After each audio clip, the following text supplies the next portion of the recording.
I was sitting in the oak-paneled room of my aunt's lawyer's office when the door swung open.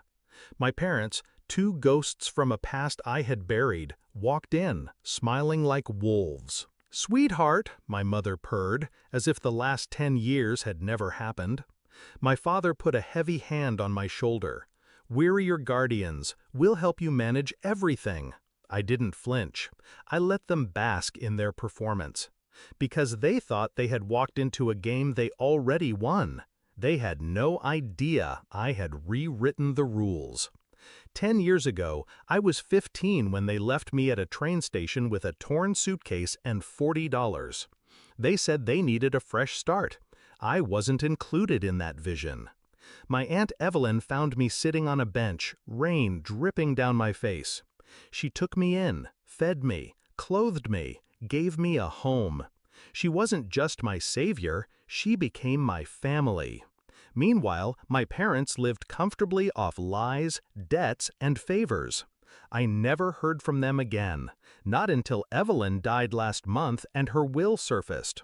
Suddenly, they remembered they had a child.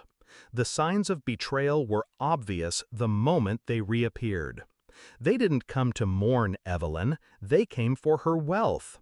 I saw it in the way my father's eyes lingered on the word estate, how my mother leaned forward at $3 million. I didn't let them see the disgust boiling under my calm expression. Instead, I started planning. They thought I was still the abandoned child they discarded. They didn't realize Evelyn had taught me patience, foresight, and the art of silence. So I played my role, the dutiful, slightly overwhelmed heir. I let them believe I was naive. I let them whisper about guardianship and control. What they didn't know was that Evelyn anticipated their greed. She had prepared for it, and so had I. The day of the will reading, the lawyer cleared his throat. Per the last testament of Evelyn Harrow, her estate, valued at $3 million and the residence on Hawthorne Hill, will be inherited in full by her sole beneficiary, her niece.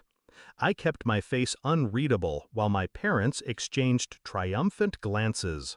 My mother's hand squeezed mine under the table, like we were suddenly a team again. That was the first act of their downfall. Then the lawyer continued. Additionally, Mrs. Harrow left a stipulation to address any potential claims of guardianship or financial interference. The estate has been placed under a trust with joint oversight by myself, and the door opened. My second lawyer walked in, carrying a briefcase. The same lawyer I had hired months earlier, anticipating this very moment. Her niece's chosen representative. My parents froze.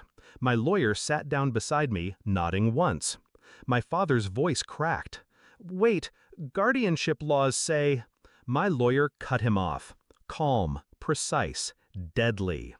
"Guardianship laws don't apply. Your daughter is 25, an independent adult.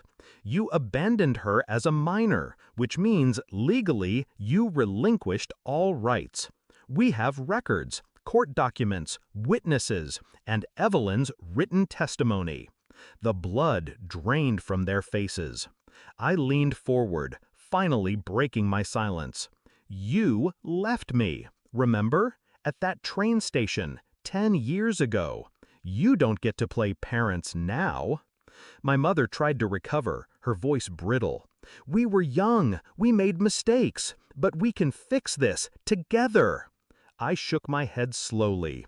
"No, you don't get to fix this. You don't get to touch this. Not the house, not the money, not me." My lawyer slid a folder across the table. Inside were restraining orders already filed, barring them from contacting me or attempting to access the estate. "Any violation," my lawyer said smoothly, "will result in immediate prosecution. And considering your outstanding debts and fraud history, prison isn't a far reality." Their hands trembled as they skimmed the papers. That was the second act of their downfall. The third act was mine. I reached into my bag and placed an envelope on the table. My father opened it, and I watched his face collapse. Inside were copies of emails, texts, and loan records, proof of every scam, every unpaid debt, every crime they had committed in the last decade. "I didn't just plan to keep what's mine," I said. "I plan to make sure you never use me again." "The authorities already have copies. By the time you leave this office, investigations will begin." They sat in silence, pale, trembling, small, exactly how they had left me years ago. When they finally left, their smiles long gone, I felt no guilt, only release. Evelyn had once told me, "The best revenge isn't loud, it's quiet, it's undeniable, it's survival." My parents thought they could walk back into my life and take everything, but I wasn't the abandoned child anymore. I was the heir, the strategist, the survivor. And as I walked out of that office, the weight of the house and the fortune behind me, I realized the truth. Revenge doesn't always need fire. Sometimes